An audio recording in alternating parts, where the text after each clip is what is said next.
देखो गोटे जिन हूँ हरिहर निंदा शुणी जे काना हो पाप गो हाथ समाना आम भगवान निंदा आम सहीपर ना जदि बल अच्छी देखा जदि बल ना कान को बुझिकी मुह को पतिक से पलि आसवा जिते सब राजा सनातन धर्म जिते सब राजा होती महाराणा प्रताप हूँ छत्रपति शिवाजी हूँ पृथ्वीराज चौहान हूँ राजा होती भगवान गोटे गोटे अंश ठीक अच्छे इस्कन आमर गोटे बड़ सोसाइटी कृष्ण कन्सीयसनेस करी गोटे सोसाइटी आमर इस्कन जोटा अच्छी इस्कन सब कहे Krishna is supreme personality of God head तो यही जिनस को आपण आपण हिसाब रे कौन भावत केमती बुझे देखो चुप ही रही जा मो बड़ पुता पछे मरु मु आंठुकुड़ी हेबी मो जगन्नाथ को उपास रखिया कथा कहना मो कालिया धन को उपास रखिया कथा कहना मो कालिया पुओ को उपास रखिया कथा कहना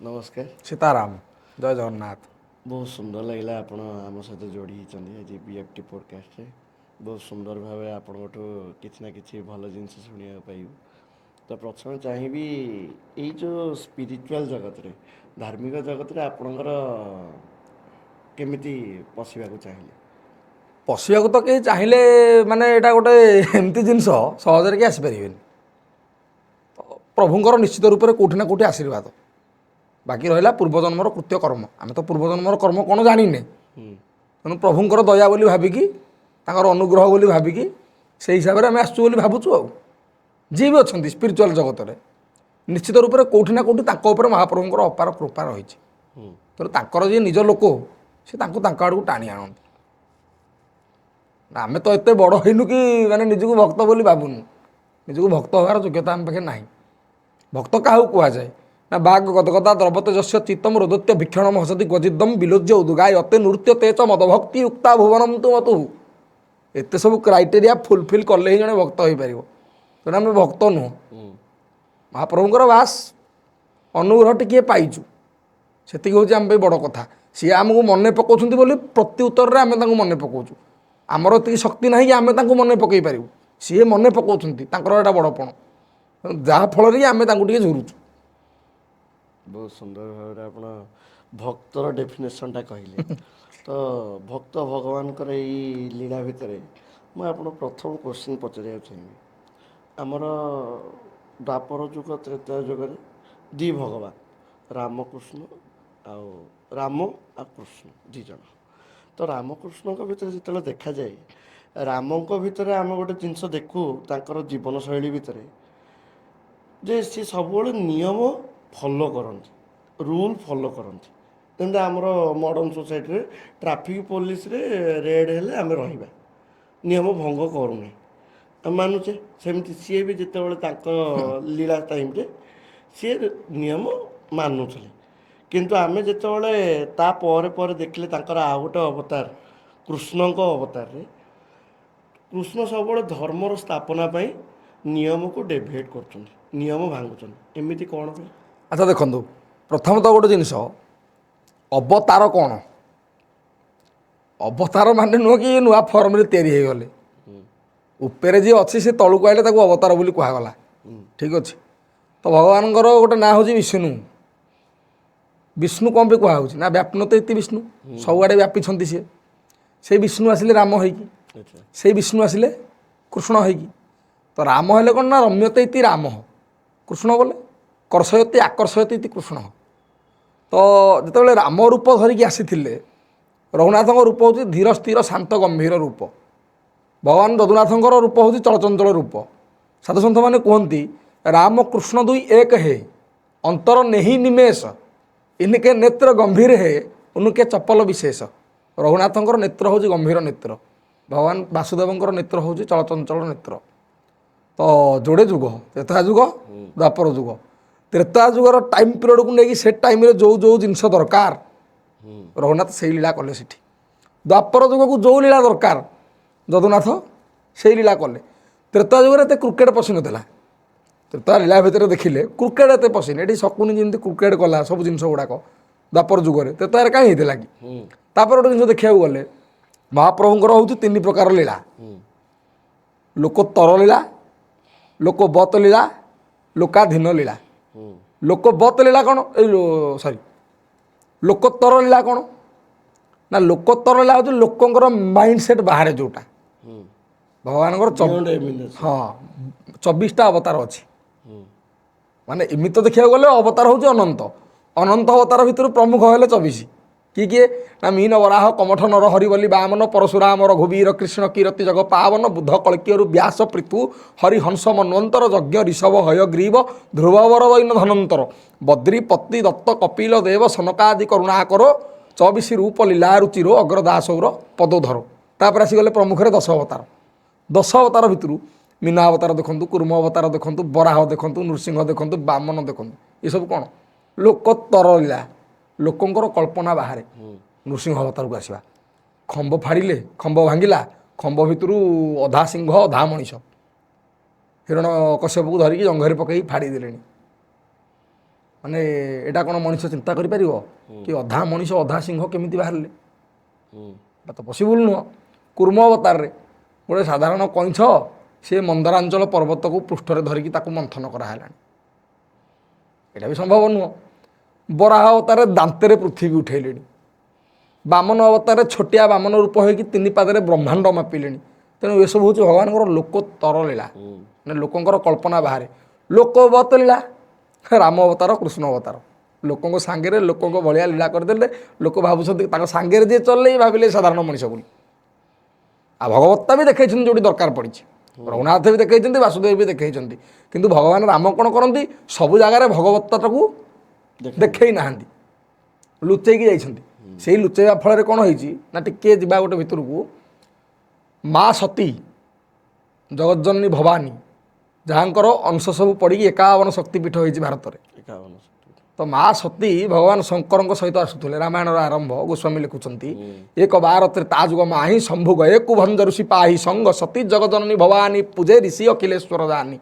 ରାମ କଥା ମୁନି ବରଜୁ ବଖାନି ସୁନି ମହେଶୁ ପରମ ସୁଖମାନି ଅଗସ୍ତ୍ୟ ଋଷିଙ୍କ ଆଶ୍ରମକୁ ଯାଇଛନ୍ତି ମହାଦେବ ସାଙ୍ଗରେ ମା ଜଗଜ୍ଜନନୀ ଆଦିଶକ୍ତି ଭବାନୀ ଭଗବତୀ ସତୀ ଅଛନ୍ତି ପରସ୍ପରଙ୍କ ଭିତରେ ଅଗସ୍ତ୍ୟ ଋଷି ଆଉ ଶଙ୍କର ଭଗବାନଙ୍କ ଭିତରେ ରାମ କଥାର ଭାବ ଚାଲିଛି ତ କିଛି ଦିନ ରହିକି ସେଠି ଶୁଣିଲେ ରାମ କଥା ଶୁଣି ସାରିଲା ପରେ କୈଳାସକୁ ପୁନର୍ବାର ପ୍ରତ୍ୟାବର୍ତ୍ତନ କଲେ ବାଟରେ ଗଲାବେଳକୁ ରଘୁନାଥଙ୍କର ଦିବ୍ୟ ଲୀଳା ଚାଲିଛି ମା ସୀତା ହରଣ ହୋଇଯାଇଛନ୍ତି ରଘୁନାଥ କ'ଣ ଜଙ୍ଗଲ ଭିତରେ ବୁଲି ବୁଲିକି କହୁଛନ୍ତି ହେ ଖଗ ମୃଗ ହେ ମଧୁକର ଶ୍ରେଣୀ ତୁମ ଦେଖି ସୀତା ମୃଗ ନେଇନି କହୁଛନ୍ତି କ'ଣ ନା ରାମୋହମ ବ୍ୟାକୁଳାତ୍ମା ଶୋକ ସନ୍ତୃପ୍ତ ଦଗ୍ଧ ହେ ଗଛ ତୁ ଦେଖିଛୁ ମୋ ସୀତାକୁ ହେ ପର୍ବତ ତୁ ଦେଖିଛୁ ମୋ ସୀତାକୁ ହେ କାଉ କୋଇଲି ହେ ବଗ ତମେମାନେ ଦେଖିଛ ମୋ ସୀତା କୁଆଡ଼େ ଗଲା ପଶିଲା ଭ୍ରମ ମା ସତୀଙ୍କ ମନରେ ଇଏ ଶଙ୍କର ଭଗବାନ ମୁଣ୍ଡିଆ ମାରୁଛନ୍ତି ଠିଆ ହେଇକି ମୋ ପ୍ରଭୁ କହିକି ସଚ୍ଚିଦାନନ୍ଦ କହୁଛନ୍ତି ଶଙ୍କର ଭଗବାନ ମା କହୁଛନ୍ତି ଇଏ ସଚ୍ଚିଦାନନ୍ଦ ଯଦି ଇଏ ସଚ୍ଚିଦାନନ୍ଦ ସତ୍ ଚିତ୍ ଆନନ୍ଦ 3ଟା ଜିନିଷ ମିଶିଲେ ସଚ୍ଚିଦାନନ୍ଦ ଯଦି ଇଏ ସତ୍ ତାହେଲେ ଇଏ ଅସତ ମାୟା ମୃଗ ପଛରେ ଗଲେ କେମିତି ସୁନାର ହରିଣ ସମ୍ଭବ ନୁହଁ ଅସତ ତା ପଛରେ ଗଲେ କେମିତି ଯଦି ଇଏ ଚିତ୍ ତାଙ୍କ ପାଖରେ ଚେତନା ଅଛି ତାହେଲେ ଏ ଗଛକୁ ପଚାରୁଛନ୍ତି କାଉକୁ ପଚାରୁଛନ୍ତି ପଥରକୁ ପଚାରୁଛନ୍ତି ସେମାନେ କ'ଣ ଉତ୍ତର ଦେବେ ତାହେଲେ ଇଏ ଚିତ୍ ବି ନୁହଁ ଯଦି ଇଏ ଆନନ୍ଦ ଘନ ତାହେଲେ ଇଏ ସ୍ତ୍ରୀ ବିଚ୍ଛେଦରେ ପାଗଳଙ୍କ ଭଳିଆ କାନ୍ଦୁଛନ୍ତି ତାହେଲେ ଇଏ ଆନନ୍ଦ ଘନ କେମିତି ହେଲେ ଭ୍ରମ ପଶିଲା ତାପରେ ଦିବ୍ୟ ଲୀଳା କଲେ ସତୀଙ୍କର ଶଙ୍କା ମୋଚନ ହେଲା ବହୁତ ମାୟା ହେଇଛି ରାମାୟଣରେ ଦେଖିବାକୁ ଗଲେ ଗରୁଡ଼ ମୋହ ହେଇଛି ମା ସତୀଙ୍କର ମୋହ ହେଇଛି ଏମିତି ହେଇକି ଦିବ୍ୟ ଲୀଳା ଭଗବାନ ବାସୁଦେବ ବି ସେଇଆ କରିଛନ୍ତି ଇଏ କ'ଣ ତାଙ୍କର ଗୋଟେ ପଜିଟିଭ୍ ପଏଣ୍ଟ କ'ଣ ଇଏ ଯେଉଁଠିକି ଗଲେ ଡିକ୍ଲାର କଲେ ମୁଁ ଭଗବାନ ମୋତେ ଡାକେ ଗୀତା ଅର୍ଜୁନକୁ ପଢ଼େଇ ଦେଲେ ସବୁ ଯାକ ଲାଷ୍ଟକୁ କ'ଣ କହିଲେ ମାମେକ ସ୍ମରଣ ବ୍ରଜ ଅହଂ ତ୍ୱାମ୍ ସର୍ବ ପାପେଭ୍ୟ ମୋକ୍ଷୟିଷ୍ୟାମି ମା ଶୁଚ ସବୁ ଛାଡ଼ିଦେ ମୋତେ ଡାକେ ମୁଁ ହିଁ ଅଲ୍ଟିମେଟ୍ ସର୍ବସ୍ୱ ବାସୁଦେବଙ୍କର ଗୋଟେ ଲୀଳା ତାହେଲେ କୃଷ୍ଣଙ୍କ ବିଷୟରେ ଆମେ ଏତେ ସୁନ୍ଦର ଭାବରେ କୃଷ୍ଣ ଆଉ ରାମଙ୍କ ବିଷୟରେ ଶୁଣିଥିଲେ ମୁଁ ପଚାରିବାକୁ ଚାହିଁବି କୃଷ୍ଣ ଯେତେବେଳେ ଲୀଳା କରୁଥିଲେ ତାଙ୍କ ଇଏ ଯୁଗରେ ତ ସେତେବେଳେ ସବୁବେଳେ ଦେଖାଯାଏ ତାଙ୍କର କୃଷ୍ଣଙ୍କର ସବୁ ଜିନିଷ ଭିତରେ ଗୋଟେ ଡିପ୍ଲୋମାଟିକ୍ ଜିନିଷଟା ଦେଖାଯାଏ ଧର୍ମ ରକ୍ଷା ପାଇଁ କ'ଣ ମ୍ୟାନିପୁଲେସନଟା ନିହାତି ଜରୁରୀ ନିଶ୍ଚିତ ସନାତନ ଧର୍ମ ଆମକୁ ଶିଖଉଛି ଆମର ଦେଖନ୍ତୁ ଯେତେ ଆମର ଶାସ୍ତ୍ରୀୟ ଦେବୀ ଦେବତାଙ୍କର ସବୁ ବିଧାନ ଅଛି ସମସ୍ତଙ୍କର ଚିତ୍ରପଟ ହେଉ ବା ବିଗ୍ରହ ହେଉ ଆମେ ଦେଖୁଛେ ଶସ୍ତ୍ର ସହିତ ଦେଖୁଛେ ନା ନାହିଁ, ସଶସ୍ତ୍ର ସମସ୍ତଙ୍କୁ ଆମେ ଦେଖୁଛେ। ମହାଦେବଙ୍କୁ ଦେଖୁଛେ ତ୍ରିଶୂଳ ଧରିଥିବେ ମାନେ ଇଏ ମହାଦେବ ମହାଦେବ, ଚକ୍ର ଧରିଛନ୍ତି ମାନେ ଇଏ ନାରାୟଣ, ନାରାୟଣ। ଖଡ଼ଗ ଧରିଛନ୍ତି ମାନେ ଇଏ କାଳୀ, ଗଦା ଧରିଛନ୍ତି ମାନେ ଇଏ ହନୁମାନ, ଧନୁ ଧରିଛନ୍ତି ମାନେ ଇଏ ରଘୁନାଥ, ହଳ ଧରିଛନ୍ତି ମାନେ ଇଏ ବଳରାମ। ହୁଁ। କ'ଣ ପାଇଁ ଧରିବାର କାରଣ କ'ଣ ପାଇଁ? ଅସ୍ତ୍ର ଶାସ୍ତ୍ର ସହିତ ଶସ୍ତ୍ର ତାଙ୍କର ଧରନ୍ତି କ'ଣ ପାଇଁ? ଜୀବ ଯୋଉ ମାନେ ଦୁଷ୍ଟ ବିନାଶିବା ପାଇଁ। ଦୁଷ୍ଟ ବିନାଶ ପାଇଁ। ଯୁଗେ ଯୁଗେ ଦୁଷ୍ଟ ଅଛନ୍ତି, ହୁଁ ତେଣୁ ଦୁଷ୍ଟକୁ ବିନାଶିବା ଦରକାର। ଦୁଷ୍ଟଙ୍କୁ ତ ବୁଝେଇଦେଲେ ସେ ବୁଝିବେନି ନା।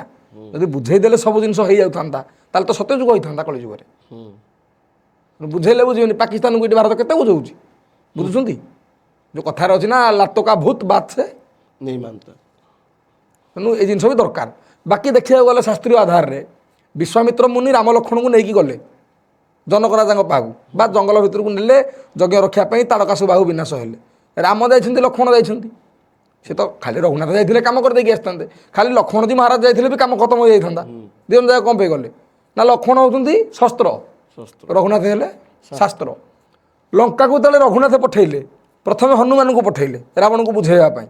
ହନୁମାନଜୀ କିଏ ନା ଶାସ୍ତ୍ର, ଯାଇକି ଜ୍ଞାନ ଦେଇକି ବୁଝେଇକି ଆଇଲେ, ବୁଝିଲାନି। ସେଠୁ ପଠେଇଲେ କାହାକୁ?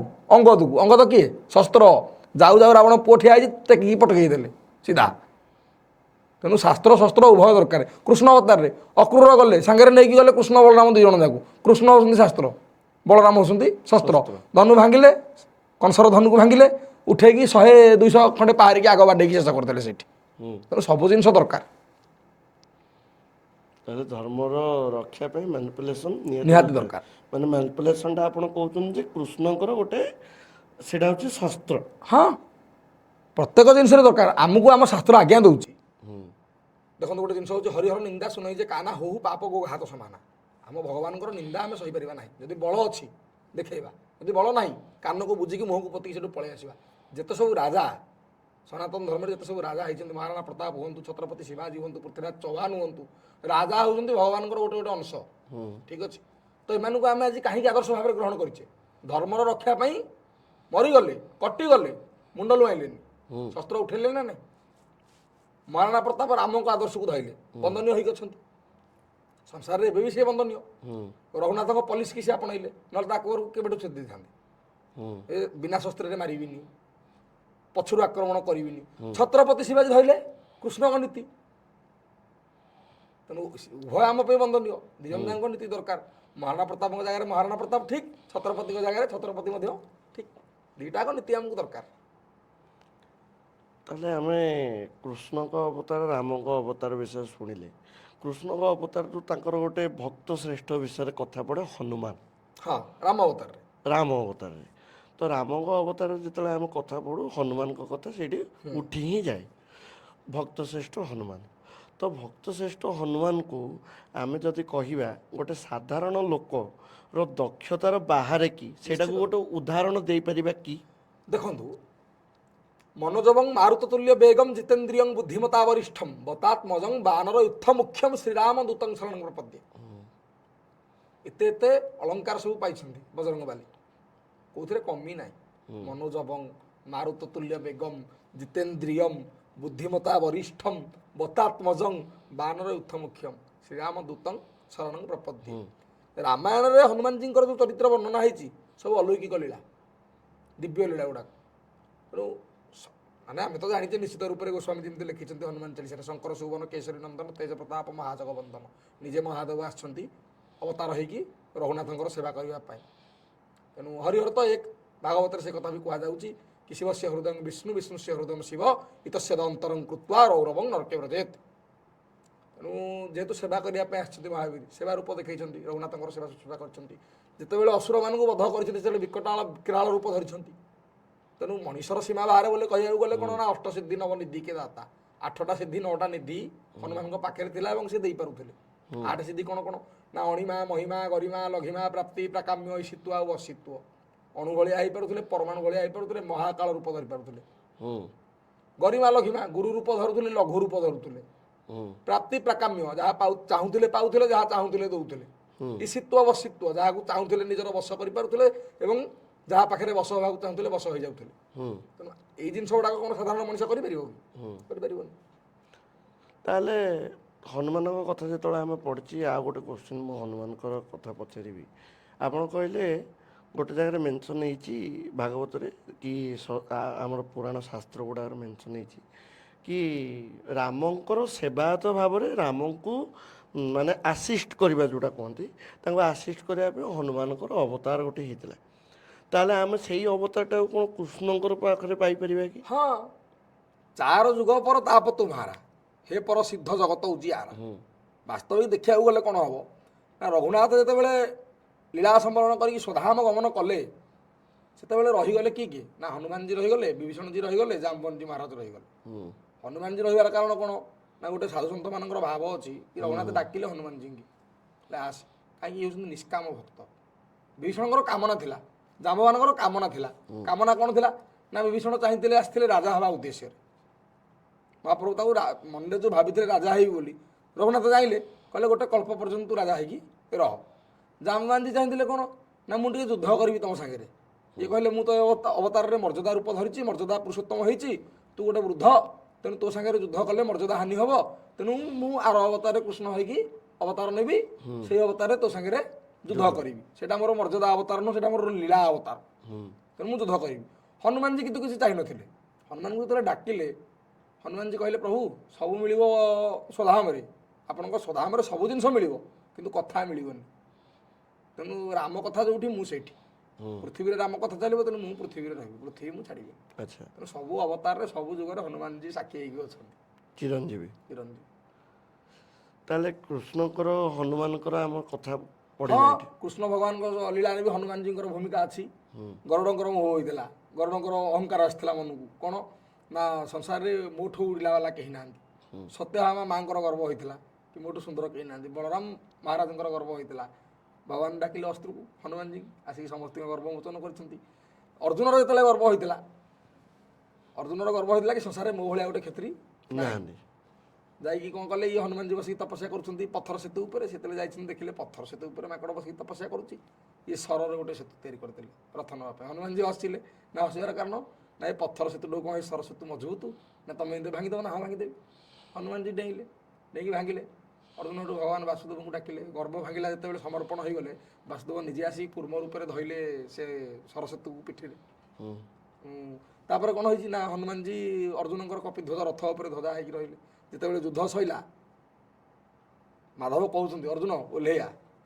ଅର୍ଜୁନ କହୁଛନ୍ତି, ପ୍ରଭୁ ଇଏ ମୋ ବିଜୟ ରଥ, ୟାକୁ ଛାଡ଼ିକି ଓହ୍ଲେଇବି କେମିତି?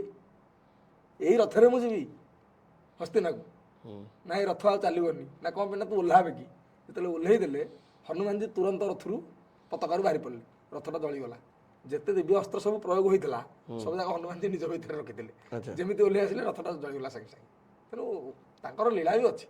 ଭୀମ ଲାଙ୍ଗୁଡ଼ ଉଠେଇବା ସିନ୍ ଲୀଳା ଅଛି। ତ ଆମେ ଯେତେବେଳେ କୃଷ୍ଣଙ୍କ କଥା ପକାଉଛେ କି ହନୁମାନଙ୍କ କଥା ପକାଉଛେ, ଇସ୍କନ ଆମର ଗୋଟେ ବଡ଼ ସୋସାଇଟି। କୃଷ୍ଣ କନସିୟସନେସ୍ କରିକି ଗୋଟେ ସୋସାଇଟି ଆମର ଇସ୍କନ ଯେଉଁଟା ଅଛି, ଇସ୍କନ ସବୁବେଳେ କୁହେ Krishna is supreme personality of God head. ତ ଏଇ ଜିନିଷକୁ ଆପଣ ଆପଣଙ୍କ ହିସାବରେ କ'ଣ ଭାବନ୍ତି, କେମିତି ବୁଝେଇବେ? ଦେଖନ୍ତୁ, ତାଙ୍କର କିଛିଟା ଜିନିଷ ଠିକ୍ ଅଛି, ଆମର ନୁହେଁ କି ସବୁ ଠିକ୍ ଅଛି। କିଛିଟା ଜିନିଷ ଠିକ୍ ବୋଲେ କ'ଣ, ଭଗବାନ ହେଉଛନ୍ତି ସର୍ବଶକ୍ତିମାନ। ଯିଏ ହୁଅନ୍ତୁ, ରାମ ହୁଅନ୍ତୁ, କୃଷ୍ଣ ହୁଅନ୍ତୁ, ବିଷ୍ଣୁ ହୁଅନ୍ତୁ, ଶିବ ବି ହୁଅନ୍ତୁ, ସର୍ବଶକ୍ତିମାନ। ତେଣୁ ଯଦି ଏମାନେ କହିବେ କି କେବଳ କୃଷ୍ଣ ହେଉଛନ୍ତି ସର୍ବଶକ୍ତିମାନ, ଚତୁର୍ଯୁଗରେ ଇଏ ଅବତାର ନିଅନ୍ତି, ବାକି ସବୁ ଡେମି ଗଡ୍, ସେଇଟା ଗ୍ରହଣୀୟ ନୁହେଁ। କାହିଁକି ଗ୍ରହଣୀୟ ନୁହେଁ ନା, ଭିଜନ ଗୋଟେ ଦେଖିବା, ଆମେ ଭାଗବତ ହେଉଛି ଆମର ପ୍ରମୁଖ ଗ୍ରନ୍ଥ ସନାତନ ଧର୍ମରେ। ଶ୍ରୀମଦ ଭାଗବତ ମହାପୁରାଣ ଯାହାକୁ ଆମେ କହୁଛେ, ବେଦବ୍ୟାସ 18,000 ଶ୍ଲୋକରେ ଯାହାକୁ ରଚନା କରିଛନ୍ତି। ଜଗନ୍ନାଥ ଦାସ ତାକୁ ଓଡ଼ିଆରେ ଅନୁବାଦ କଲେ, ଘରେ ଘରେ ଓଡ଼ିଶାରେ ପରିଚିତ। ଏ ଭାଗବତରେ ଲେଖା ହେଇଛି ଯେ ବିଷ୍ଣୁଙ୍କର ଗୋଟେ ନାଁ ହେଉଛି ଉତ୍ତମ। ବିଷ୍ଣୁ ସହସ୍ରନାମରେ ଅଛି। ଭାଗବତରେ ଲେଖା ହେଇଛି, ଯେତେବେଳେ କୃଷ୍ଣଙ୍କର କଥା ଆସିଛି, ସୁଦାମା ଯେତେବେଳେ ଯାଇଛନ୍ତି ତାଙ୍କ ମିତ୍ର କୃଷ୍ଣଙ୍କୁ ଭେଟ କରିବା ପାଇଁ, ଉତ୍ତମ ଶ୍ଲୋକ ଦର୍ଶନାୟ, ତାଙ୍କ ପତ୍ନୀକି ସେ କହୁଛନ୍ତି କି ମୁଁ ଉତ୍ତମ ଶ୍ଲୋକକୁ ଦେଖିବାକୁ ଯାଉଛି। ଉତ୍ତମ ଶ୍ଲୋକ ମାନେ ଭଗବାନ କୃଷ୍ଣ। ରାମ କଥା ଯେତେବେଳେ ଭାଗବତରେ ବର୍ଣ୍ଣନା ହେଇଛି ନବମ ସ୍କନ୍ଧରେ, ଉତ୍ତମ ଶ୍ଲୋକ ଧୁରିଆୟ, ଆଉ ଗୋଟେ ବିଶେଷଣ ଯୋଡ଼ା ହେଇଛି। ତେଣୁ ୟା ମାନେ ଏଇଆ ନୁହେଁ କି କୃଷ୍ଣ ବଡ଼, ୟା ମାନେ ଏଇଆ ନୁହେଁ କି ରାମ ବଡ଼, ୟା ମାନେ ଏଇଆ ନୁହେଁ କି କୃଷ୍ଣ ଛୋଟ, ୟା ମାନେ ଏଇଆ ନୁହେଁ କି ରାମ ଛୋଟ। ଭଗବାନ ସମସ୍ତେ ଆମର। ଇଏ ଗୋଟେ ଲୀଳା ଇଏ ଗୋଟେ ଲୀଳା, କାହାକୁ କୋଉ ଲୀଳାଟା ଭଲ ଲାଗୁଛି। ଯେମିତି ଗୋଟେ ମଣିଷର ବିଭିନ୍ନ ଫର୍ମ ଅଛି, କିଏ ଘରେ ରହୁଛି ସର୍ଟ ଟ୍ରାଉଜର ୟୁଜ୍ କରୁଛି, ବାହାରକୁ ଗଲାବେଳେ ଅଫିସିଆଲ ଗେଟଅପ୍ ନେଉଛି, ମନ୍ଦିର ଗଲାବେଳେ ପାରମ୍ପରିକ ପୋଷାକ ପିନ୍ଧୁଛି, କିନ୍ତୁ ବସ୍ତୁତଃ ସେ ବ୍ୟକ୍ତିଟା ଗୋଟେ ନା ଅଲଗା ହେଇଯାଉଛି। ଗୋଟେ ସେ ବ୍ୟକ୍ତିଟା ଗୋଟେ। ରଘୁନାଥଙ୍କ ଅବତାରରେ କ'ଣ ହେଲା ନା ଧନୁ ଧରିଲେ, କନ୍ଧରେ ଅକ୍ଷୟ ତୃଣ ବନ୍ଧା ହେଲା, ଧନୁ ଧରିକି ବାହାରିଲେ ଇଏ ରଘୁନାଥ ଯାଉଛନ୍ତି। ସେଇ ରଘୁନାଥଙ୍କ ହାତରୁ ଧନୁ ନେଇକି ତାଙ୍କୁ ଯଦି ଚକ୍ର ଧରେଇଦେବା, ମୟୂର ତୁଳଟେ ଘୋଷିଦେବା, ଚିହ୍ନି ପାରିବିନି ମାନେ କୃଷ୍ଣ କିଏ ରାମ କିଏ, ଫରକ କିଛି ନାହିଁ, ଏକ ଜିନିଷ। ୟାଙ୍କୁ ଯଦି କୃଷ୍ଣଙ୍କୁ ଯଦି ରାମ ଗେଟଅପ୍ କରିଦେବା, ରାମଙ୍କୁ ଯଦି କୃଷ୍ଣଙ୍କ ଗେଟଅପ୍ ଦେଇଦେବା, ତାହେଲେ ଭକ୍ତ ବାଇଆ ହେଇଯିବେ, କିଏ କିଏ, ଫରକ ତ କିଛି ନାହିଁ। ତେଣୁ ଯେଉଁମାନେ ବି ଫରକ କାଢ଼ୁଛନ୍ତି ସେଇଟା ତାଙ୍କର ଭୁଲ ଧାରଣା, ଭୁଲ ଜିନିଷ, ସେମିତି କରିବା କଥା ନୁହଁ।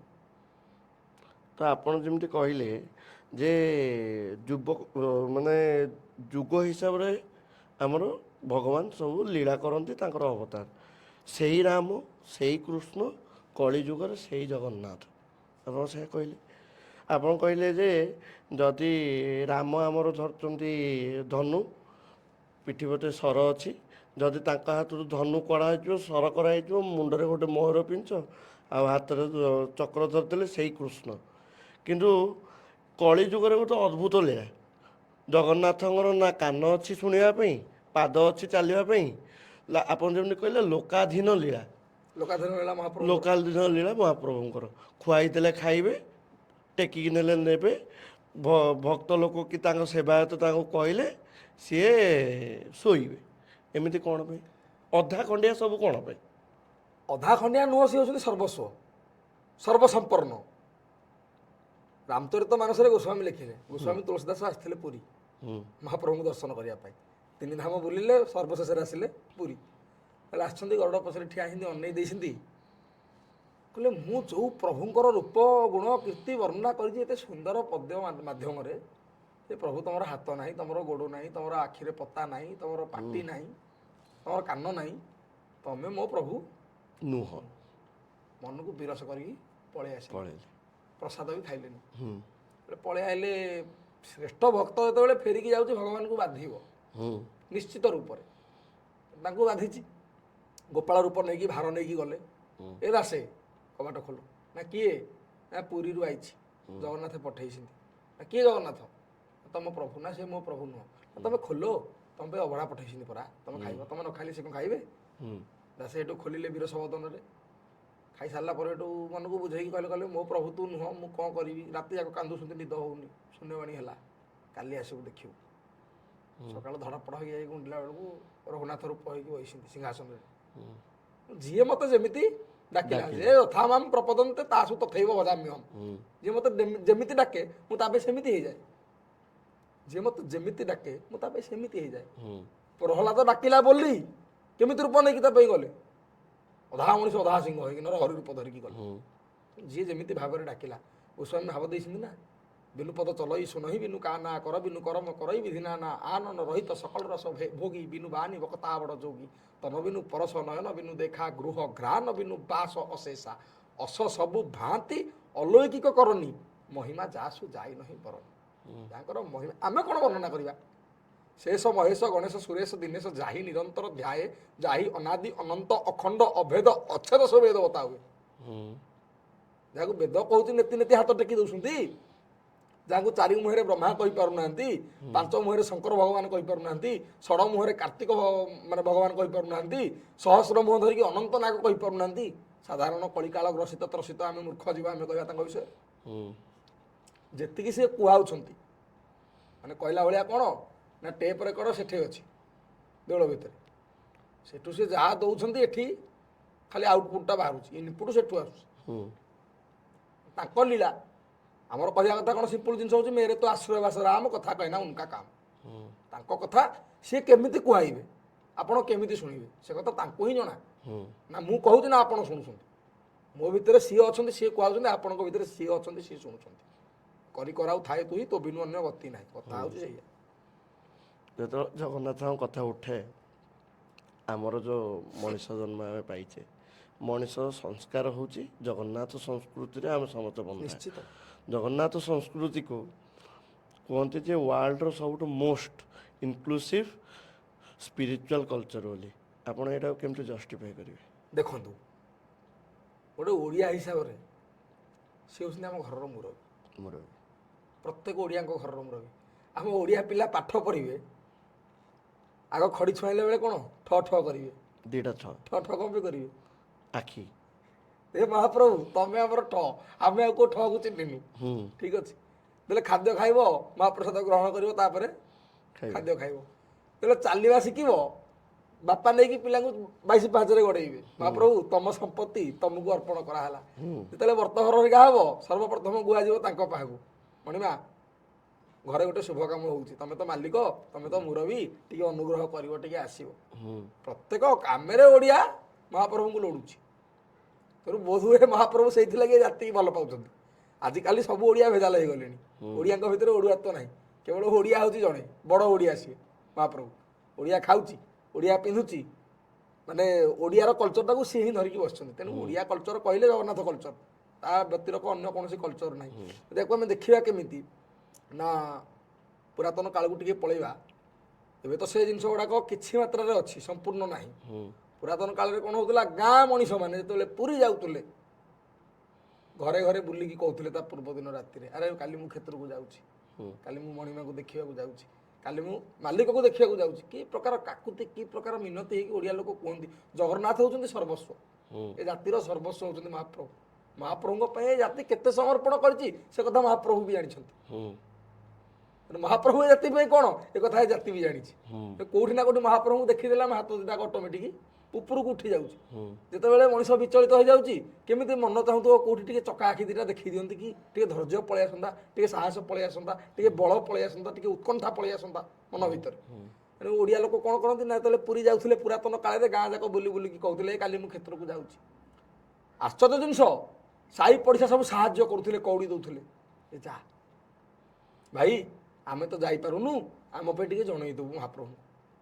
ସେ ଭକ୍ତ ଯେତେବେଳେ ଯାଇକି ଗରୁଡ଼ ପଛରେ ଠିଆ ହେଇ ମହାପ୍ରଭୁଙ୍କୁ ଉଣ୍ଡେ, ଚକା ନୟନରେ ଚରମ ନୟନ ପକେଇକି ଦି ହାତକୁ ଟେକିକି ସମର୍ପଣ ହେଇଯାଏ ମହାପ୍ରଭୁଙ୍କୁ, ସେଠି ତାର ମନେ ପଡ଼େ, ହେ ପ୍ରଭୁ ମୁଁ ତମକୁ ଦେଖୁନି, ତମେ ମୋତେ ଦେଖିବାକୁ ଆଇଛ, ଯାହା ଆଉ କୋଟି ଜନ୍ମ ତପସ୍ୟାର ଫଳ ମୁଁ ଆସିପାରିଲି।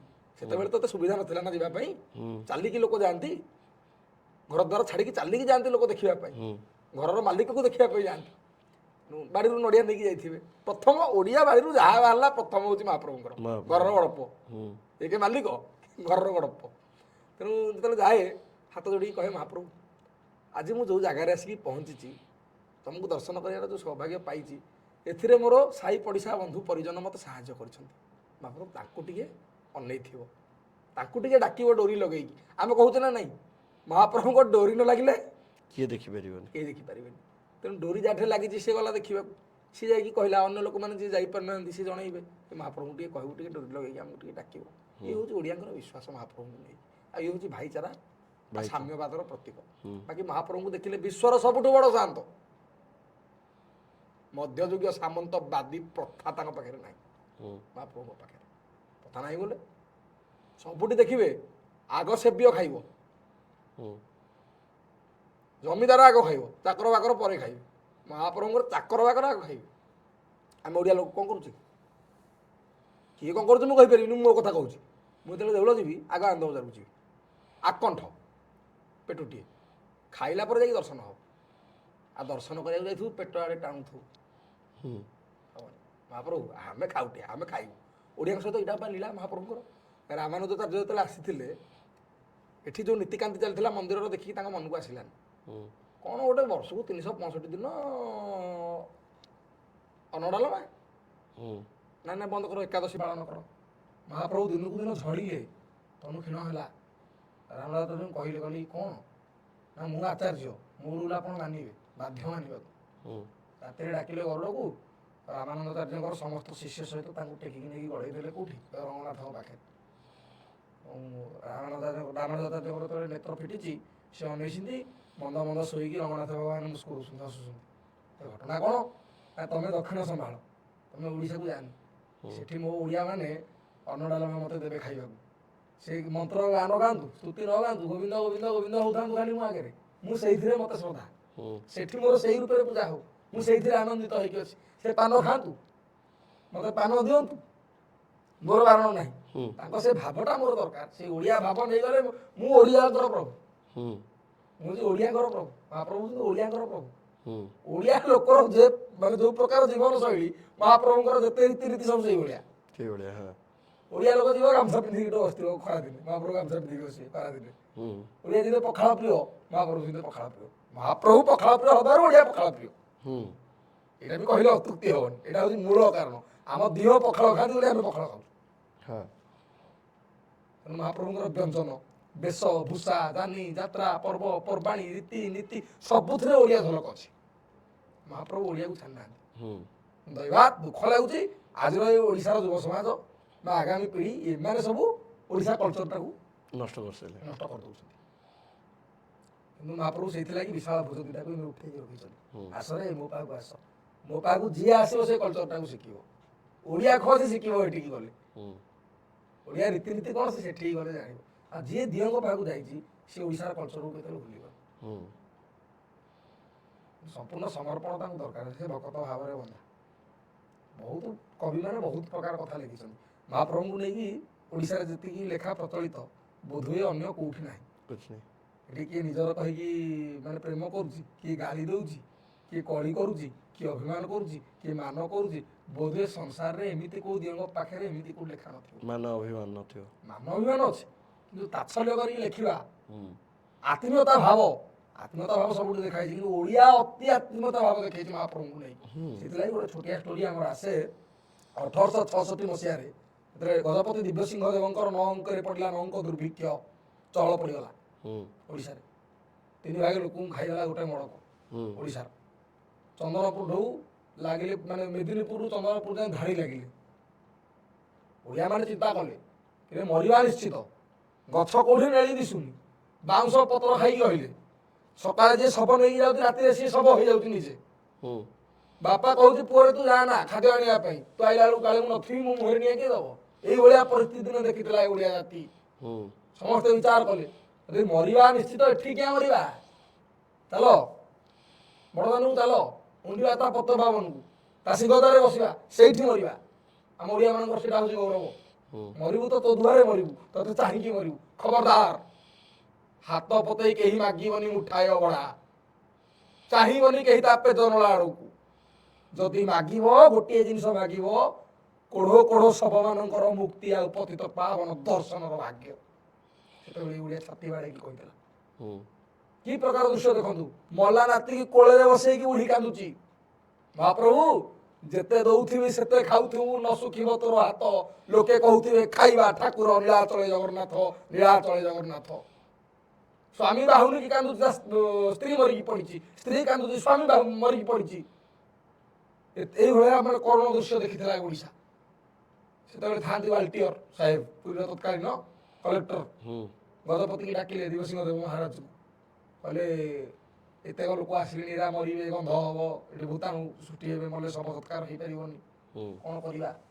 ସଭା ଡାକ, ଏହାଙ୍କୁ ତଡ଼ ଏଠୁ କେମିତି କେମିତି କରିକି। ଗଜପତି କହିଲେ ମୁଁ କ'ଣ କରିବି, କ'ଣ ମୁଁ କରିବି? ଓଡ଼ିଶାର ରାଜା ହେଉଛନ୍ତି କିଏ? ଜଗନ୍ନାଥ। ସିଏ ବୁଝନ୍ତୁ ତାଙ୍କ ପ୍ରଜାଙ୍କ କଥା। ପାଲଟିଅର ସାହେବ କହିଲେ କାଠ ଗଡ଼କୁ ଯେଉଁ ଦେଉଛ କୁଇଣ୍ଟାଲ କୁଇଣ୍ଟାଲ ଚାଉଳ, ଏରା ବନ୍ଦ କରିଦିଅ, ଭୋକିଲା ଗୁଡ଼ାଙ୍କୁ ବାଟି ଦେବା। ବକ୍ତେ ତ ଦିନକୁ ଖାଇଲେ ବଞ୍ଚିବେ, ହୁଁ କିଛି ନ ପାଇଲେ ତ ମରିଯିବେ ନା। ଦି ଦିନିକା ଯଦି ଗୋଟେ ମଣିଷ ବକ୍ତେ ବକ୍ତେ ଖାଇବ ସେ ତ ସହଜରେ ମରିବନି ନା। ହୁଁ ତେଣୁ କିଛି କିଛି ନ ପାଇବା ଅପେକ୍ଷା ତାଙ୍କୁ କିଛି କିଛି ଖାଇବା ମିଳୁ, ଏ କାଠକୁ ପୂଜା କରିକି ଲାଭ କ'ଣ? ହୁଁ ଗଜପତି ଦିବ୍ୟସିଂହ କହିଲେ ପାରିବିନି ଆଜ୍ଞା, ପାରିବିନି। ମୋ ଜନସାଧାରଣଙ୍କୁ ପଚରା ଯାଉ, ସେମାନେ ଯଦି କହିବେ କି ଦିଅଙ୍କ ଖାଇବା ବନ୍ଦ କରି ଆମକୁ ଦିଆଯାଉ, ତାହେଲେ ମୁଁ ହଁ କରିଦେବି, ନହେଲେ ମୁଁ ପାରିବିନି। ହୁଁ କେଉଁ ଓଡ଼ିଆ ଆଜ୍ଞା ହଁ କରିବ? ଇଏ ପେଟ କାଟିକି ମହାପ୍ରଭୁଙ୍କୁ ଖୁଆଇଛନ୍ତି, ଇଏ ନିଜେ ଚିରାଖଣ୍ଡିଆ ପିନ୍ଧିକି ମହାପ୍ରଭୁଙ୍କୁ ପାଟ ମଖମଲ ପିନ୍ଧେଇଛନ୍ତି। ଏ ଜାତିର ପ୍ରୀତି ହେଉଛି ମହାପ୍ରଭୁଙ୍କ ପ୍ରତି ଏମିତି। ହୁଁ ସଭା ଡକାଗଲା, ସଭା ଭିତରେ ଗଜପତି ବସିଛନ୍ତି ଉପରେ, ବାଲଟିଅର ବସିଛନ୍ତି ଉପରେ, ତଳେ ଓଡ଼ିଶାର ଜନସାଧାରଣ ମାନେ ସବୁ ବସନ୍ତି। ବୁଭୁକ୍ଷୁ ମୁର୍ମୁକ୍ଷୁ ଦଳ, ପେଟ ମାନେ କଙ୍କାଳ ଗଣା ପଡ଼ୁଛି ଦେହର ସମସ୍ତିଙ୍କର ଦେଖିଲା ମାନେ। ଏଭଳିଆ ବିଭତ୍ସ କଦାକାର ରୂପ ସମସ୍ତିଙ୍କର ହେଇଯାଇଥିଲା। ବାଲଟିଅର କହୁଛନ୍ତି କାଠ ଗଡ଼କୁ ଯେଉଁ ପୂଜା ହେଉଛି ଭୋଗ, ତାକୁ ବନ୍ଦ କରିଦେବା, ତମ ଭିତରେ ବାଣ୍ଟି ଦେବା। ଆରେ ଖୁସି ହୁଅ, ନାଚ ଗାଅ, ଆତସବାଜି କର, ମଲା ଲୋକ ଗୁଡ଼ାକ ବଞ୍ଚିଯିବ, ବଞ୍ଚିଯିବ। ସମସ୍ତେ ନୀରବ, ସଭା ନିସ୍ତବ୍ଧ। ଗଜପତି ମୁହଁକୁ ପୋତିକି ବସିଛନ୍ତି। 80 ବର୍ଷର ଗୋଟେ ବୁଢ଼ୀ ଠିଆ ହେଲା ପଛପଟୁ, ବିରା ଦର୍ପରେ କହିଲା ଏ ଫିରିଙ୍ଗି, ଚୁପ୍ ହେଇ ରହିଯା। ମୋ ବଡ଼ ପୁତା ପଛେ ମରୁ ମୁଁ ଆଣ୍ଠୁ କୁଡ଼ି ହେବି। ମୋ ଜଗନ୍ନାଥକୁ ଉପାସ ରଖିବା କଥା କହନା, ମୋ କାଳିଆ ଧନକୁ ଉପାସ ରଖିବା କଥା କହନା, ମୋ କାଳିଆ ପୁଅକୁ ଉପାସ ରଖିବା କଥା କହନା। ଯଦି ତାକୁ ଉପାସ ରଖିବା କଥା କହିବୁ ମୁଁ ତୋ ତଣ୍ଟିରେ ଦାନ୍ତ ଲଗେଇଦେବି, ତୋ ଛାତିରୁ କଲିଜା ଟାଣି ଆଣିବି। ଗୋଟେ ମାଆର ଏଇ ପ୍ରକାର ଭାବ ମହାପ୍ରଭୁଙ୍କ ପାଇଁ। ମୋ ପୁଅ ମରୁ କିନ୍ତୁ ମୋ ଜଗା ପୁଅର କିଛି ନୁହଁ। ଗୋଟେ ଭଉଣୀ ଠିଆ ହେଇକି କହୁଛି ମୋ ଭାଇ ମରୁ ମୁଁ ବେଲଗଛ ଡାଳରେ ରାକ୍ଷୀ ବାନ୍ଧିବି, କିନ୍ତୁ ମୋ ଜଗନ୍ନାଥ ଭାଇର କିଛି ନ ହଉ। ଗୋଟେ ସ୍ତ୍ରୀ ଠିଆ ହେଇକି ଦାଣ୍ଡରେ କାଚ ବାଡ଼େଇ ଦେଉଛି, କହୁଛି ମୋ ସ୍ୱାମୀ ମରୁ ମୁଁ ରାଣ୍ଡ ହେବି, କିନ୍ତୁ ମୋ ଜଗନ୍ନାଥ ସ୍ୱାମୀର କିଛି ନ ହଉ। ଏ ହେଉଛି ଭାବ ଓଡ଼ିଆଙ୍କର ମହାପ୍ରଭୁଙ୍କ ପାଇଁ। କିଏ ଭାଇ ବୋଲି ଭାବୁଛି, କିଏ ସାଙ୍ଗ ବୋଲି ଭାବୁଛି, କିଏ ପ୍ରଭୁ ବୋଲି ଭାବୁଛି, କିଏ ମାଲିକ ସାଆନ୍ତେ ବୋଲି ଭାବୁଛି, କିଏ ପୁଅ ବୋଲି ଭାବୁଛି, କିଏ ଘରର ମୁରବୀ ବୋଲି ଭାବୁଛି। ଏ ପ୍ରକାର ସଂସ୍କୃତି ଆଉ କେଉଁଠି ନାହିଁ। ତେଣୁ ବିଶ୍ୱର ସବୁଠୁ ବଡ଼ ସଂସ୍କୃତି ଜଗନ୍ନାଥ। ବୋଧହୁଏ ଏ ଓଡ଼ିଆମାନଙ୍କର ଭାବଟା ସେଦିନ ମହାପ୍ରଭୁଙ୍କୁ ବାଧିଥିଲା। ଏ ଓଡ଼ିଆମାନଙ୍କର ତାଚ୍ଛଲ୍ୟଟା ମହାପ୍ରଭୁଙ୍କୁ ବାଧିଲା। ସେଇଥିଲାଗି ଚାରି ମେଘଙ୍କୁ ଡାକିକି ଏକାତ୍ରିତ କରିକି ସେଦିନ ବର୍ଷା କରିଥିଲେ। ଚାତକ ପରିଆ ସବୁ ଯେଉଁ ଯେତକ ବୁଭୁକ୍ଷୁ ଭିକାରୀ ସବୁ ବସିଥିଲେ ଖାଇବାକୁ ନ ପାଇକି, ଚାତକ ଭଳିଆ ସମସ୍ତେ ବଡ଼ ଦାଣ୍ଡରେ ଭିଜିଲେ। ଦୈବାତ ସେଦିନର ତିଥି ଥିଲା ଅକ୍ଷୟ ତୃତୀୟା। ଏମିତି ହେଉଛି ମହାପ୍ରଭୁଙ୍କର ଲୀଳା ସବୁ। ଜାତି କେମିତି ଭୁଲିବ ମହାପ୍ରଭୁ? ଓଡ଼ିଆର ମାନ ରଖିବା ପାଇଁ କାଞ୍ଚିକି ପଳେଇଲେ ଯୁଦ୍ଧ କରିବା ପାଇଁ। ଲୋକ କହୁଛନ୍ତି ୟାଙ୍କର ତ ହାତ ଗୋଡ଼ ନାହିଁ। ଆଚ୍ଛା ଗୋଟେ ଜିନିଷ ବିଚାର କଲେ, ପୁରୁଣା କାଳରେ ଯେତେ ସବୁ ସାହିତ୍ୟ ଅଛି ଆମର ବା ବଡ଼ ବଡ଼ ଭକ୍ତମାନେ ସବୁ ହେଇଛନ୍ତି, ସବୁ ଲେଖିଛନ୍ତି କେମିତି ନା ମହାପ୍ରଭୁ ଏଠି ତ ତାଚ୍ଛଲ୍ୟ ଚଳେ ଆମର। ତମର ବା ହାତ ଗୋଡ଼ ନାହିଁ ତମେ କହୁଛ, ଯଦି ହାତ ନାହିଁ ଜୟଦେବ ତ ଗୀତି ଗୋବିନ୍ଦ ଲେଖୁଥିଲେ, ତାଙ୍କର ଯେତେବେଳେ ପଦ ମନେ ପଡ଼ିଲାନି କିଏ ଯାଇଥିଲା ପୁରା କରିବାକୁ? ଗାଁ ଲୋକ। ଯେତେବେଳେ ମାଲୁଣି କନ୍ୟା ବୁଲି ବୁଲିକି ବାଇଗଣ ତୋଳି ତୋଳିକି ଗାଉଥିଲା ଗୀତ ଗୋବିନ୍ଦ, ତମର ତ ପାଦ ନାହିଁ, କିଏ ଶୁଣିବାକୁ ଯାଇଥିଲା? ଯଦି ତମର ହାତ ଗୋଡ଼ ନାହିଁ, ତମେ ଘୋଡ଼ା ଉପରେ ବସିକି କାଞ୍ଚି ପଳେଇଲ କିନ୍ତୁ ଯୁଦ୍ଧ କରିବାକୁ। ତମର ତ ହାତ ନାହିଁ, ତମେ ଦାସିଆଠୁ ନଡ଼ିଆ କେମିତି ନେଇଗଲ? ତମର ତ ହାତ ନାହିଁ, ତମେ ବନ୍ଧୁକୁ ଥାଳିଆ କେମିତି ଦେଇଦେଲ? ତମର ତ କାନ ନାହିଁ, ତମକୁ ବଳରାମ ଡାକିଲା ସମୁଦ୍ର କୂଳରେ ବାଲିରଥରେ, ତମେ କେମିତି ପଳେଇକି ବସି ପଡ଼ିଲ ଏଠି? କିଛି ଚାହାନ୍ତିନି ସେ ଗୋଟିଏ ଜିନିଷ ଚାହାନ୍ତି, ମୋତେ ତୁ ଭାବ ଦେ। ତୋ ଭାବତିକ ମୋର ଦରକାର, ତୋ ଭାବକୁ ନେଇକି ମୁଁ ଭାବଗ୍ରାହୀ। ତୋର ଯଦି ମୋ ପାଇଁ ଭାବ ଅଛି, ମୁଁ ତୋ ପାଇଁ ସବୁ କିଛି କରିବି। ଆଉ ଭଗବାନ କିଏ? କର୍ତ୍ତୁମ ଅକର୍ତ୍ତୁମ ଅନ୍ୟଥା କର୍ତ୍ତୁମ ସର୍ବସମର୍ଥ ଯିଏ, ସବୁ କିଛି କରିପାରିବେ। ଆମର ଦେଖନ୍ତୁ ଓଡ଼ିଶାରେ ଗଜପତିଙ୍କ ଠୁ ନେଇକି ଗୋଟେ ସାଧାରଣ ଓଡ଼ିଆ ପର୍ଯ୍ୟନ୍ତ ସମସ୍ତେ ତାଙ୍କ ଚରଣରେ ଶରଣାପନ୍ନ। ରାଜାଙ୍କର ଭେଦ ସେଠି ନାହିଁ। ରାଜା ଯାଇକି ସେବକ ହେଇକି କାମ କରୁଛି ତାଙ୍କ ପାଖରେ। ବିଶ୍ୱର ଏକଛତ୍ରବାଦ ସରକାର ଶୁଣିଛି ଜଗନ୍ନାଥ, ତାଙ୍କର ବଡ଼ ଶାନ୍ତି କେହି ନାହାନ୍ତି। ହେଉଛି ମହାପ୍ରଭୁଙ୍କର ଲୀଳା। ବହୁତ ସୁନ୍ଦର ଭାବରେ ମହାପ୍ରଭୁଙ୍କ ଲୀଳାରେ ଆମେ ଥିଲେ। ଆଲୋଚନା ଚକ୍ରର ଶେଷ କୋଶ୍ଚିନ୍ ଆପଣଙ୍କୁ। ଆମେ ସମସ୍ତେ ଏବେ ପ୍ରଯୁକ୍ତି ବିଦ୍ୟା ଆଉ ବିଜ୍ଞାନର ଏଇ ମାହୋଲ ଭିତରେ ଅଛି। ଆମ ସୋସାଇଟିଟା ହିଁ ଗୋଟେ ଆର୍ଟିଫିସିଆଲ ଇଣ୍ଟେଲିଜେନ୍ସରେ ଚାଲିଛି।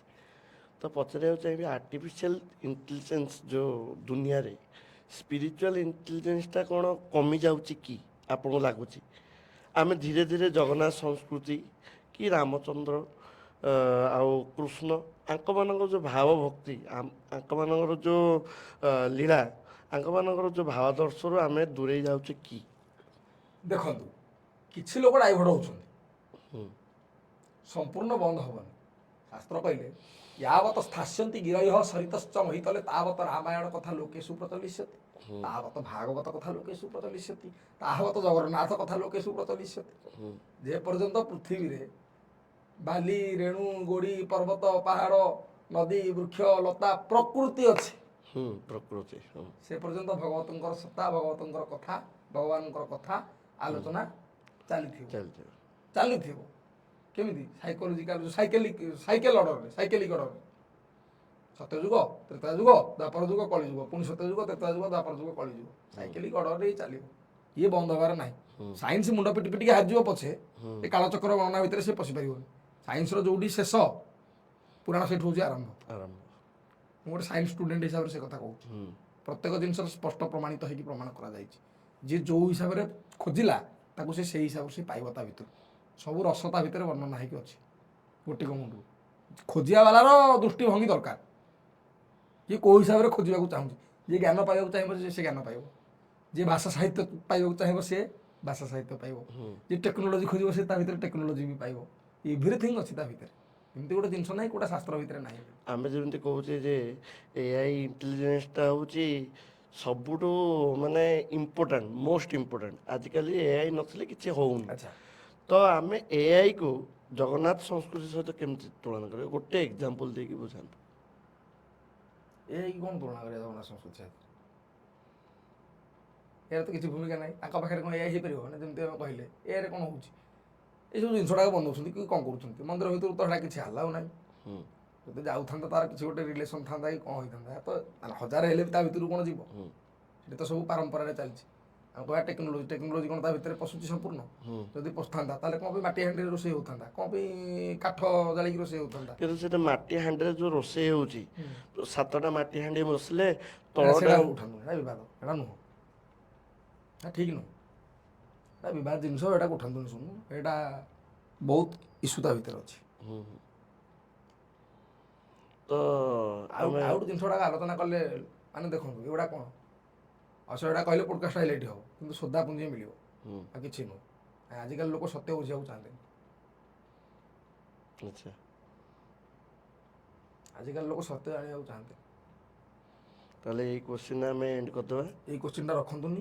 ଗୋଟେ ଇଣ୍ଟେଲିଜେନ୍ସଟା ତ ଆପଣ କହିଦେଲେ, ମାନେ ଦୂରେଇ ଯାଉଛେ କି ସେଇ କୋଶ୍ଚିନ୍ଟା ତ ଆପଣ ସେତିକିରେ ଏଣ୍ଡ କହିଦେଲେ, କରିଦେବା। ସେତିକିରେ ମାଇଣ୍ଡ ଅପ୍ କରିଦେବା। ଏଇଟା ମୁଁ କହୁଛି ସେଇଟାକୁ ଆଉ ଥରେ ରିମାଇଣ୍ଡ ନେଇଯିବା, କୋଉଟା ଯେଉଁଟା 1866 ମସିହା କଥାଟା କହିଲି, ଯେଉଁ ନଅଙ୍କ ଦୁର୍ଭିକ୍ଷ। ନଙ୍କ ଦୁର୍ଭିକ୍ଷ କଥାଟା। ଆଚ୍ଛା, କାହିଁ ମାନେ ଆକ୍ଚୁଆଲି ବହୁତ ଭାବ ପଳେଇ ଆସିଲା। ନା ଠିକ୍ ଅଛି। ନାଇଁ ମୋ କଥାରେ ୱାର୍ଡିଂ ଏପଟ ସେପଟ ହେଇଗଲା। ହୁଁ ହୁଁ, ନା ନା ଠିକ୍ ଅଛି। ସେ ଜିନିଷ କିଛି ମାନେ ପଡ଼କାଷ୍ଟରେ ସେଟା କେମିତି ନାହିଁ, ଆପଣ ତ ଭାବରେ କହିଲେ ସେ ଜିନିଷଟା କିଛି ଅସୁବିଧା ନାହିଁ। ଲୋକ ଶୁଣିବେ ସେ ଜିନିଷଟା, ଭାବରେ କହିଲେ ଲୋକଟା ଶୁଣିବ।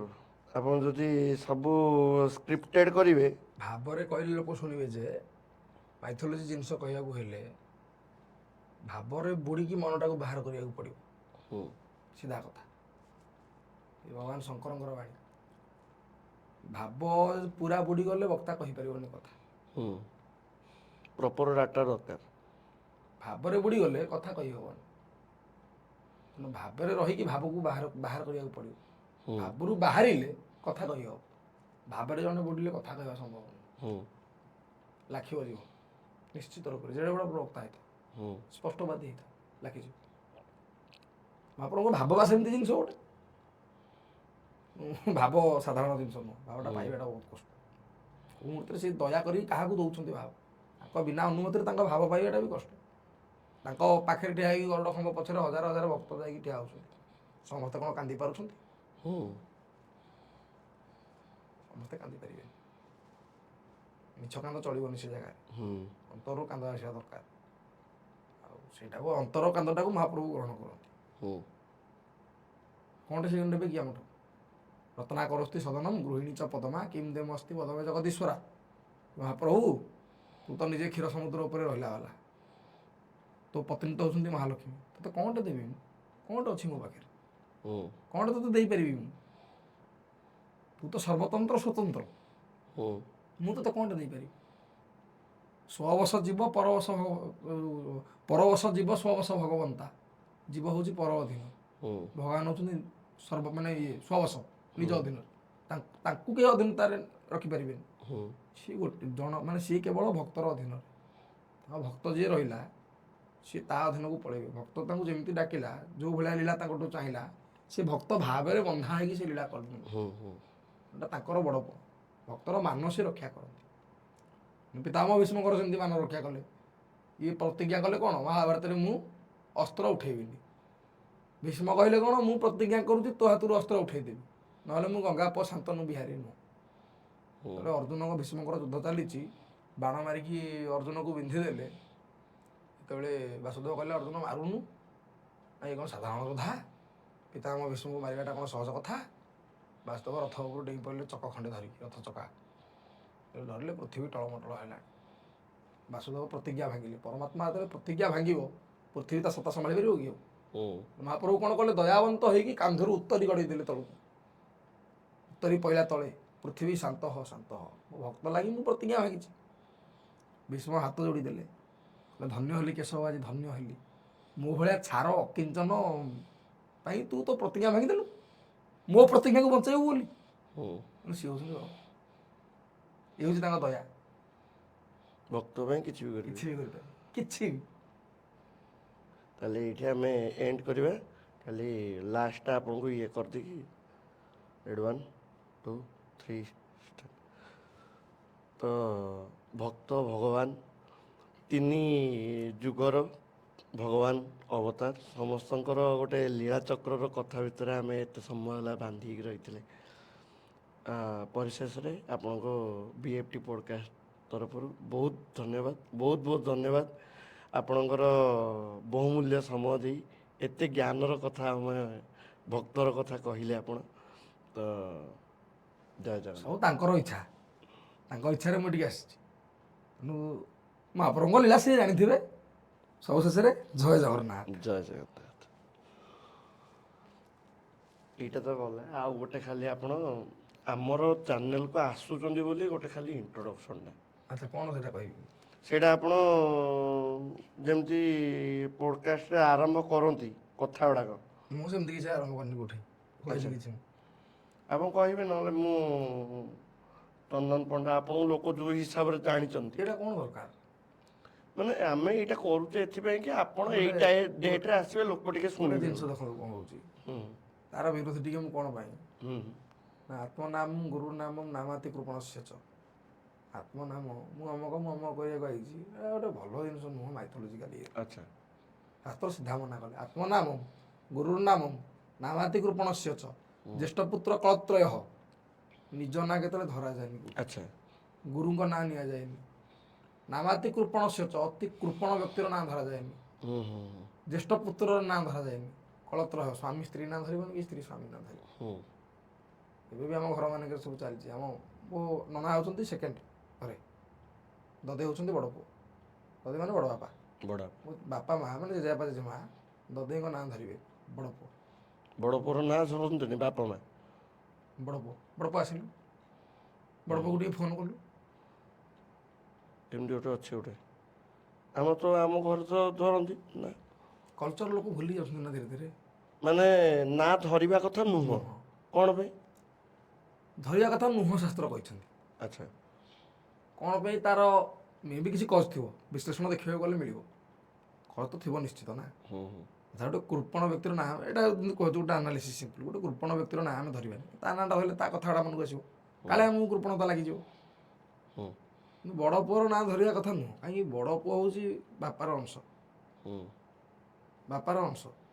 ଆତ୍ମବୟ ଜାୟତେ ପୁତ୍ର, ଗୋଟିଏ ଆତ୍ମା ସିଏ ପିତା ରୂପରେ ଅଛି, ସିଏ ପୁଣି ପୁତ୍ର ରୂପରେ ଅଛି। ହୁଁ ଆତ୍ମବୟ ଜାୟତେ ପୁତ୍ର, ଏମିତି କିଛି କାରଣ ଅଛି ନିଶ୍ଚିତ। ସ୍ୱାମୀ ସ୍ତ୍ରୀ ନାଁ ଧରିବନି, ସ୍ତ୍ରୀ ସ୍ୱାମୀ ନାଁ ଧରିବନି।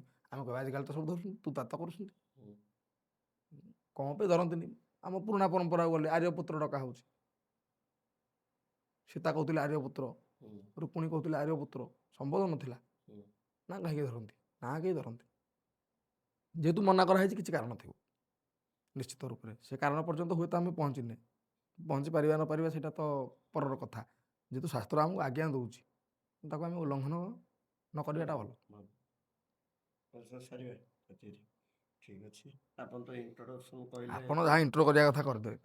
ଆପଣ ତ ଇଣ୍ଟ୍ରୋ ଗୋଟେ ହବ, ମୁଁ କରିବି ଆପଣଙ୍କ ନାଁ ଏଇ ପଡ଼କାଷ୍ଟଟା ଆସିବା ବା ସେଇଆ ଗୋଟେ ଜିନିଷ ଆମେ ମତେ କ'ଣ ଆସୁନି ବହୁତ ଜାଗାରୁ, ହୁଁ ଏଇଥିଲାଗି ଗୋଟେ ଜିନିଷ ଯିବାକୁ ଇଚ୍ଛା ହଉନି। ଏଇ ଗୋଟେ ଜିନିଷ କହୁଛି,